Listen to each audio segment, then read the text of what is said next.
నాకు ఇన్ఫర్మేషన్ ఉంది గొడవలు జరుగుతాయేమో అని, నాకు తెలుసు ఏ గొడవ అవుతుందేమో అనే నాలో అనుమానం ఉంది. పవన్ కళ్యాణ్ గారు వింటున్నారా? మరి ఇలా తెలిసి కూడా నిర్లక్ష్యంగా ఉన్న బిఆర్ నాయుడిని ఏం చేయాలి?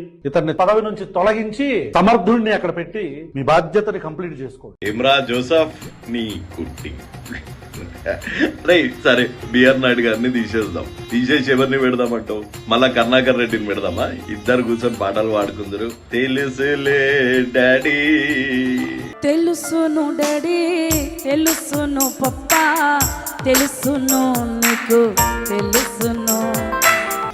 ఇది ఇంటర్నెట్ చూడు, టచ్ అనగానే నీ గుడ్డి కూడా పోయి నువ్వు కొంచెం చూడడానికి ఓకేలాగా కావాలరా, టచ్ అంటాడు కరుణాకర్ రెడ్డి అనగానే నువ్వు షారుఖ్ ఖాన్ అయిపోతావు.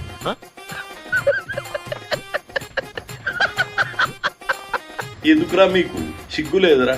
ఒక యాక్సిడెంట్ అయితే ఆ శవాల మీద కూడా పేలాలు ఏర్పుకునేది. మళ్ళా చేసింది మీ గంజాయి బ్యాచ్. జరన్నా మారండ్రా. పాల దాంట్లల్లో కూడా స్కాములు చేసారు, భక్తులకిచ్చే పాల దాంట్లల్లో కూడా స్కాములు చేసారు, లడ్డూలల్లో కూడా అపవిత్రం చేసారు. అందుకే కదరా మిమ్మల్ని కుక్కని కొట్టినట్టు కొట్టి రేపి ప్రజలు. అయినా సిగ్గు రాలేదరా నీ గొర్రె బిడ్డ మొక్కల్లో చెప్పు. జై హింద్.